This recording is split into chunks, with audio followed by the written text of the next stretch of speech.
بسم الله الرحمن الرحيم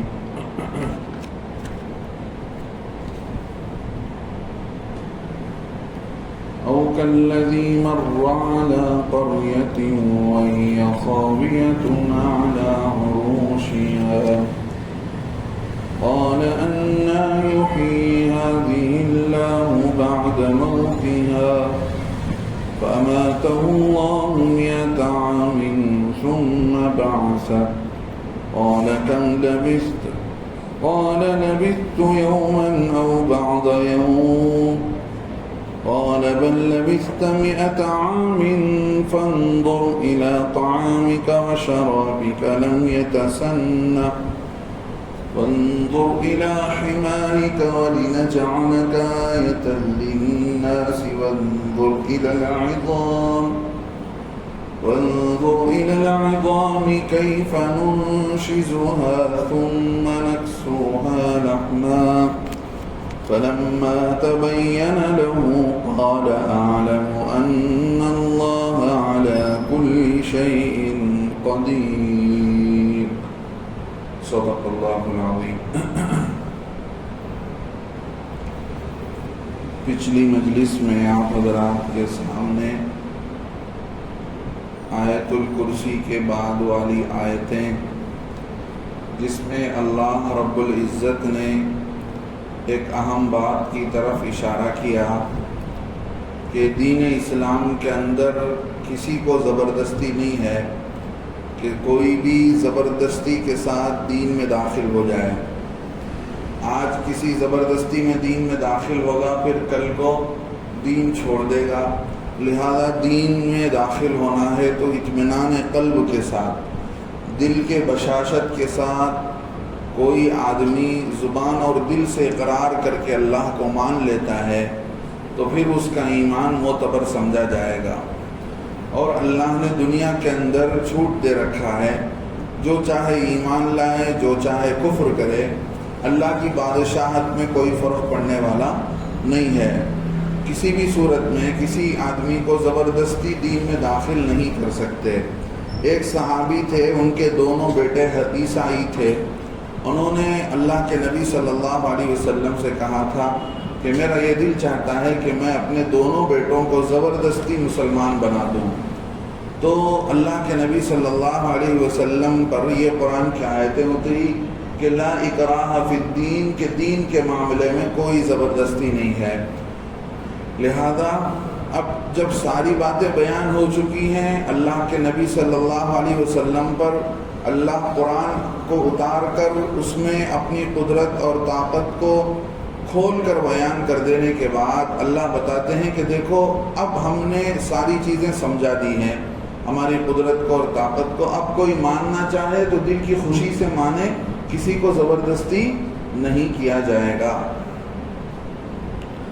اللہ نے صاف اعلان کیا، جو شیطان کو جھٹلائے اور اللہ کو سچا ٹھہرائے، اللہ پر ایمان لائے، تو اس نے گویا ایک مضبوط حلقے کو تھام لیا، مضبوط کڑے کو تھام لیا، جو کبھی جدا نہیں ہو سکتا ہے، الگ نہیں ہو سکتا ہے۔ اللہ رب العزت کے پر ایمان لانے کا مطلب یہ ہوا کہ اس نے اللہ کی رسی کو مضبوطی سے تھام لیا، اور اسلام کا جو کڑا ہوتا ہے العروۃ الوثقی جس کو کہا گیا، وہ اس نے مضبوطی سے تھام لیا۔ آگے اللہ رب العزت نے بتایا کہ دیکھو ایمان والوں کی کیا پہچان ہے اور غیر ایمان والوں کی کیا پہچان ہے۔ اور ایمان والے کون ہوتے ہیں؟ ایمان والے کا دوست اللہ ہوتا ہے، کافروں کا دوست شیطان ہوتا ہے۔ تو اللہ اپنے دوستوں کو گمراہی کی اندھیروں سے نکالتے ہیں اور ہدایت کی روشنی میں لا کر ڈالتے ہیں۔ اور شیطان جو کافروں کا دوست ہوتا ہے، وہ شیطان ان لوگوں کو ہدایت کے نور سے ہٹا کر گمراہی کے اندھیروں میں لا کر ڈالتا ہے۔ یہ دونوں کا فرق ہے۔ لہذا دنیا کے اندر بھی آدمی کو ہدایت اسی وقت ملتی ہے جب آدمی اللہ پر ایمان لاتا ہے اور اللہ کی طرف چل کر دوڑ کر آتا ہے۔ اللہ رب العزت اس کو گمراہی کے اندھیرے سے نکال کر ہدایت کی روشنی میں ڈالتے ہیں۔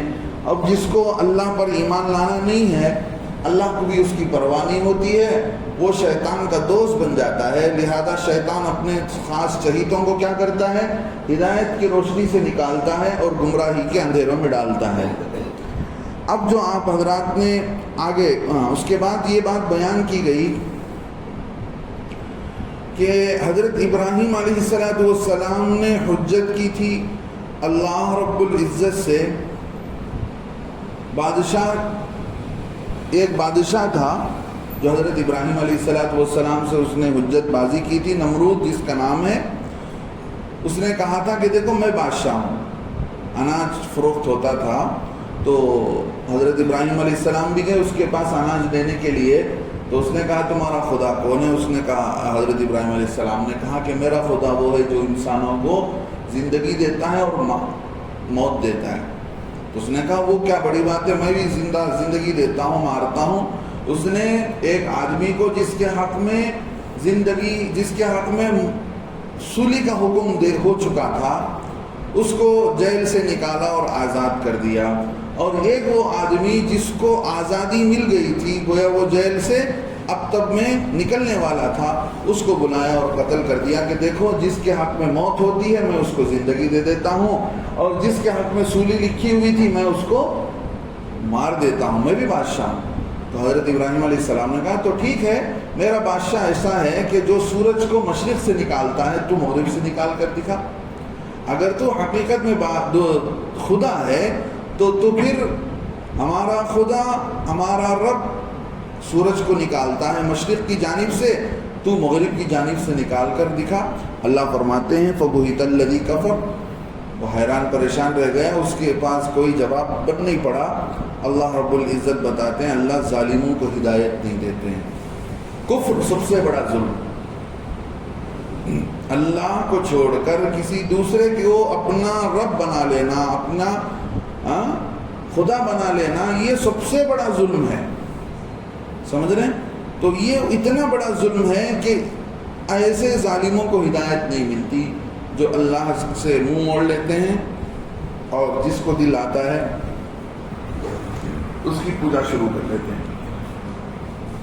آگے آج جو آپ حضرات کے سامنے آیت پڑھی گئی، یہ آیت 250 پر 9ویں آیت ہے۔ اس میں اللہ رب العزت یہ بتاتے ہیں کہ دیکھو او کلذی، یا اس آدمی کی طرح مر علی قریۃ، جو ایک گاؤں سے گزرا، ایک قریہ سے جس کا گزر ہوا، وہی خاویۃ علی عروشها، جو گاؤں کے گری ہوئی تھی اپنے چھتوں پر، یعنی پوری کی پوری بستی گر گئی تھی، سارے لوگ مر گئے تھے۔ وہی خاویۃ، جو گر گئی تھی، علی عروشها، اپنے چھتوں پر۔ تو وہ اس آدمی کی زبان سے یہ بات نکلا، انا یحیی هذه اللہ بعد موتها، کیسے اللہ اس گاؤں کو زندہ کریں گے اس گاؤں کے ختم ہو جانے کے بعد، مر جانے کے بعد، یعنی اتنے سارے لوگ مر گئے ہیں، اب اللہ کیسے زندہ کریں گے؟ سمجھ رہے ہیں؟ ایک سوال ذہن میں بات آئی تھی، تو اللہ رب العزت نے یہ سوال کرنے والے کو موت دے دی، اور یہ گھوڑے پر گدھے پر سوار تھے۔ اللہ فرماتے فَأَمَاتَهُ اللَّهُ مِئَةَ عَامٍ، اللہ نے ان کو موت دی 100 سال تک، اسی بستی کے سامنے ان کی بھی لاش پڑی رہی، اور 100 سال تک ان کا جو گدھا تھا اس پر بھی موت آئی، اور وہ بھی جو ہے پڑا ہوا تھا۔ ثُمَّ بَعَثَهُ، پھر اللہ نے ان کو دوبارہ اٹھایا، اب اٹھانے کے بعد پوچھا قَالَ كَمْ لَبِثْتَ، کتنے دن یہاں پڑے رہے؟ اللہ نے ان سے پوچھا بھئی کتنے دن تم یہاں رہے؟ تو انہوں نے جواب دیا یومن او بعد یوم، ایک دن یا آدھا دن، سمجھ رہے؟ ایک دن یا آدھا دن ہوگا۔ اللہ نے بتایا کہ بل لبثت 100 عام، قال لبثت یومن او بعد یوم، تو انہوں نے کہا کہ میں ایک دن ٹھہرا ہوں یہاں پر، یا تھوڑا دن، یا دن کا تھوڑا سا حصہ۔ اللہ فرماتے ہیں نہیں، بل لبثت، بلکہ تم ٹھہرے رہے یہاں پر 100 عام، 100 سال تک، فانظر الى طعامك وشرابك لم يتسنى، جو تم کھانا اپنے ساتھ لے کر آئے تھے، پانی اپنے ساتھ لے کر آئے تھے، وہ 100 سال سے وہ تمہارا کھانا بھی سڑا نہیں اور تمہارا پانی بھی سڑا نہیں، خراب نہیں ہوا ہے۔ وانظر الى حمارک، اور اس 100 سال کے بعد تم اب دیکھو تم اپنے گدھے کی طرف۔ ہاں، ان کی زبان میں یہ سوال آیا تھا نا، یہ نبی تھے۔ کون تھے؟ نبی تھے۔ کون نبی تھے میں بعد میں بتاؤں گا۔ اللہ فرماتے ہیں وَلِنَجْعَلَكَ آیَةً لِلنَّاسِ، اے نبی ہم نے تم کو لوگوں کے لیے نشانی بنا دیا۔ جو یہ واقعہ پیش آیا ایک نبی کے ساتھ پیش آیا، اس نبی کو اللہ فرماتے ہیں اور تاکہ ہم نے آپ کو بنا دیا ہے لوگوں کے لیے نشانی۔ قیامت تک جتنے لوگ آئیں گے تمہارا قصہ سنیں گے، ان کو اللہ کی پہچان مل جائے گی۔ وانظر الی العظام، اللہ نے آگے فرمایا دیکھو تمہارے ہڈیوں کی طرف، یعنی جو ہڈی وہاں پڑی ہوئی تھی، مرا ہوا گدھا تھا، کیف ننشزھا، اب جو وہاں گدھا جو پڑا ہوا تھا، اب اس کی ہڈیوں کی طرف اللہ فرماتے ہیں کہ بھئی دیکھ اپنے گدھے کو، وانظر الی حمارک، ہاں وانظر الی حمارک، اور گدھے کو دیکھو۔ اب انہوں نے دیکھا تو وہ پڑا ہوا تھا، پھر جو ہے اللہ رب العزت نے فرمایا اور ہم نے تم کو لوگوں کے لیے نشانی بنایا ہے۔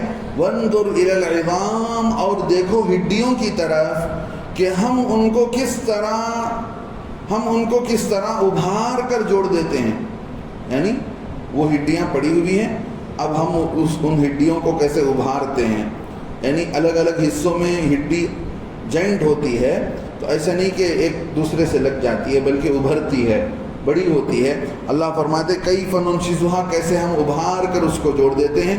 ثم نکسوها لحما، پھر ہم اس میں گوشت پہنا دیتے ہیں، پھر ان ہڈیوں میں ہم گوشت پہناتے ہیں، پھر اس گوشت پر ہم کیا کرتے ہیں، چمڑا چڑھا دیتے ہیں۔ وَعْلَمْ فَلَمَّا تَبَيَّنَ لَهُ، جب یہ ساری چیزیں ان کے سامنے کھلی، ان پر ظاہر ہوئی، تو انہوں نے کہا قال اعلم ان اللہ، اب مجھے یقین ہو گیا، اب میں اچھی طرح جان چکا ہوں، ان اللہ علی کل شیء قدیر، اللہ رب العزت ہر چیز پر طاقت رکھتے ہیں، قدرت رکھتے ہیں۔ بنی اسرائیل حضرت موسیٰ علیہ السلام کے ماننے والوں پر اللہ نے اتنے ان پر عذاب اتارے کہ اس عذاب میں سے ایک عذاب یہ تھا کہ وہ جب بھی آ کر بیت المقدس میں بستے، جو آج ان کی زمین جہاں پر آج وہ بیٹھے ہوئے اسرائیل، وہ اس زمانے سے وہاں سے نکالے گئے۔ 2000 سال اللہ کے نبی صلی اللہ علیہ وسلم کے آنے سے پہلے 2000 سال تک وہ اس زمین سے نکالے گئے۔ تو جو سب سے بڑا بادشاہ جس نے بیت المقدس کو بالکل توڑ پھوڑ کر زمین کے برابر کر دیا تھا، میں نے پچھلے ہفتے بھی کہا وہ بادشاہ تھا بخت نصر۔ یہ ان 4 بادشاہوں میں سے ہے جس نے پوری دنیا پر حکومت کی۔ 2 بادشاہ ایسے تھے مسلمان، 2 بادشاہ کافر تھے جن کی حکومت اس زمانے میں پوری دنیا پر تھی۔ تو اس میں سے ایک یہ بخت نصر تھا۔ یہ بخت نصر اس نے کیا کیا، بیت المقدس کو بھی بالکل تہس نہس کر کے زمین کے برابر کر دیا، اور وہاں پر جتنے بنی اسرائیل یہودی آباد تھے سب ان کو لے کر وہاں سے نکلا۔ ساتھ میں حضرت داؤد علیہ السلام کے کچھ اولاد، ان کی اولاد بھی تھی، اور لکھا ہے حضرت دانیال علیہ السلام بھی تھے، اور حضرت عزیر علیہ السلام بھی تھے۔ حضرت عزیر علیہ السلام ایک گدھے پر سوار تھے، کسی طرح یہ اس بادشاہ کے گرفت سے نکل کر الگ ہو گئے۔ یہ بادشاہ ان سارے لوگوں کو بھگا کر لے گیا عراق میں، یہ فلسطین سے یہاں سے بھگا کر لے گیا۔ بابل نامی جگہ ہے، وہاں پر آج بھی اس نے جو محلات، اس کے محلات کی کچھ نشانیاں وہاں پر آج بھی موجود ہیں۔ تو عراق کی اس زمین پر وہ لوگوں کو لے کر گئے، لیکن یہ وہاں سے بچ کر آئے۔ دیر ہرقل ایک جگہ کا نام لکھا ہے، اس جگہ پر وہاں پر آ کر انہوں نے اپنی سواری سے نیچے اترا، دیکھا ایک اچھی بڑی بستی ہے، لیکن وہ ساری کی ساری بستی زمین پر گری ہوئی ہے، لوگ مر چکے ہیں، اور اس بستی کے آس پاس میں جتنے درخت ہیں ان درختوں پر پھل لگے ہوئے ہیں۔ حضرت عزیر علیہ السلام نے ان پھلوں کو کھایا، اور لکھا ہے کہ انار کے درخت تھے، انار کے درخت کو نچوڑا، انار کو نچوڑ کر اس کا رس نکالا اور پیا، اور اپنے پاس جو ان کے پاس جو سامان تھا اس میں کچھ پھل کو اپنے پاس لے لیا اور کچھ انار کا شربت اپنے ساتھ رکھ لیا۔ وہی اللہ فرماتے ہیں کہ دیکھو تمہارے کھانے کی طرف اور تمہارے شربت کی طرف جو 100 سال ہونے کے بعد بھی سڑا گلا نہیں ہے۔ اب اس بستی کو دیکھ کر ان کی زبان پر یہ بات آئی کہ اللہ رب العزت کیسے زندہ کریں گے، یہ ان کو ڈاؤٹ نہیں تھا، نبی تھے، نبی جو ہوتا ہے وہ کامل ایمان والے ہوتے ہیں، ان کو ڈاؤٹ نہیں تھا کہ اللہ کیسے کر دیں گے، بلکہ ایک ایسے تعجب کے طور پر ان کی زبان سے نکلا تھا اس بستی کو دیکھ کر کہ پوری کی پوری بستی گری ہوئی ہے، سارے کے سارے لوگ مر گئے ہیں، اب دوبارہ انسانوں کو زندہ کرنے کی بات ہم سنتے ہیں تو یہ کیسے ہوگا؟ تو ان کے ذہن میں یہ سوال آیا تھا۔ تو یہ سوال آنے کے بعد اللہ رب العزت نے فوراً ان کے حق میں موت لکھ دیا۔ 100 سال تک ان کو موت آئی، یہ وہیں گرے پڑے رہے۔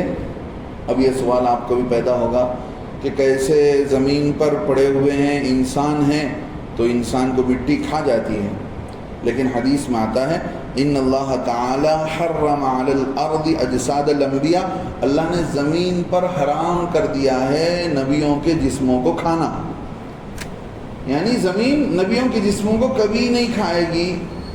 الانبیاء احیاء فی قبورہم، ہماری اہل سنت والجماعت کے عقیدے میں سے ایک عقیدہ یہ ہے کہ انبیاء علیہ السلام اپنے اپنے قبروں میں کیا ہیں؟ زندہ ہیں، اس لیے کہ مٹی ان کے جسموں کو کھاتی نہیں ہے۔ تو اللہ رب العزت نے وہ مٹی ان کے جسم کو نہیں کھائی، 100 سال تک ویسے کے ویسے پڑے رہے۔ اب 100 سال میں کچھ تغیر نہیں آیا، اور جس میں مبارک جو نبی کا تھا اس میں کوئی تبدیلی نہیں آئی۔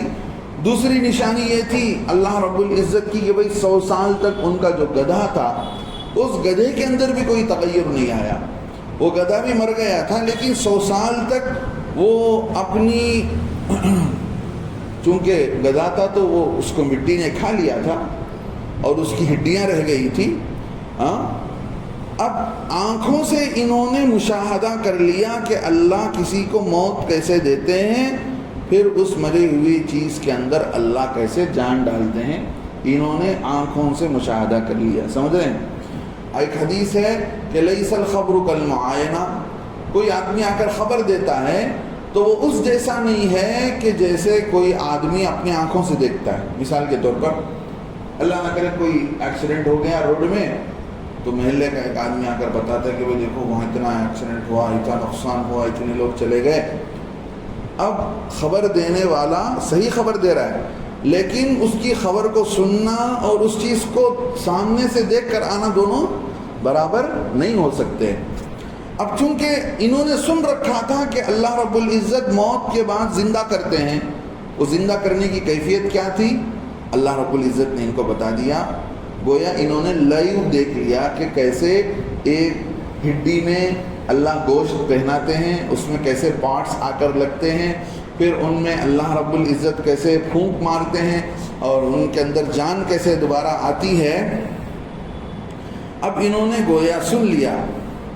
اب جب زندہ ہوئے تو وہاں سے نکلے، حضرت عزیر علیہ السلام وہاں سے نکلے۔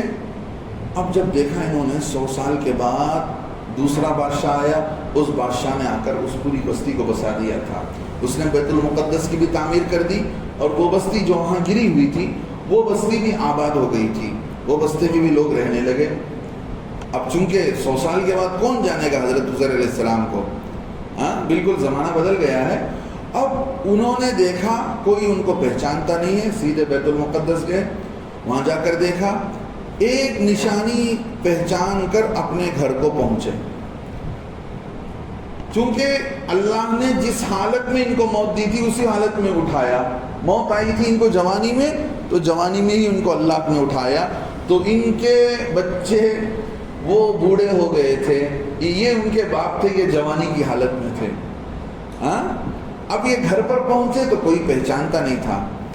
چونکہ اس بخت نصر بادشاہ نے بیت المقدس کو کیا جلایا، زمین کے برابر کر دیا، اور تورات کے جو لٹریچرز کتابیں تھیں اس کو بھی اس نے جلا دیا تھا. اب ان کو تورات حفظ یاد تھا. اب انہوں نے کہا کہ میں عزیر علیہ السلام ہوں، وہ ماننے کے لیے تیار نہیں. جب انہوں نے تورات حفظ سنانا شروع کیا، لوگوں کو یقین آ گیا کہ یہی ہے. اب جب گھر میں داخل ہوئے، جس وقت میں چھوڑ کر جا رہے تھے اپنی باندی کو، اس باندی کی عمر 20 سال تھی، اب 120 سال کی ہو گئی تھی. یہ جوان کے جوان ہی تھے. وہاں ایک بوڑھی کی شکل میں وہ بیٹھی ہوئی تھی، اس کی آنکھ کی روشنی بھی چلی گئی تھی. اس سے بات کرنے لگے، کہا کہ میں عزیر ہوں. اس نے کہا عزیر نہیں ہو، اگر تم واقعتاً عزیر ہو تو تمہارے کہنے پر تمہاری دعا پر اللہ دعا قبول کرتے ہیں. میرے لیے دعا کرو تاکہ میرے آنکھ میں روشنی آ جائے. تو اس بوڑھی کے کہنے پر حضرت عزیر علیہ السلام نے دعا کی اور اس بوڑھی کے آنکھ میں اللہ نے روشنی ڈالی، اور وہ دیکھ کر حضرت عزیر علیہ السلام کو پہچان گئی کہ واقعتاً تم ہی عزیر ہو. تو یہ اللہ رب العزت نے بتا دیا کہ دیکھو ایسے ہوتا ہے، ہم جو ہے کسی کو بھی زندہ کر سکتے ہیں، کسی کو بھی ہم مار سکتے ہیں. یہ ہمارے لیے دوبارہ زندہ کرنا کوئی مشکل کام نہیں ہے.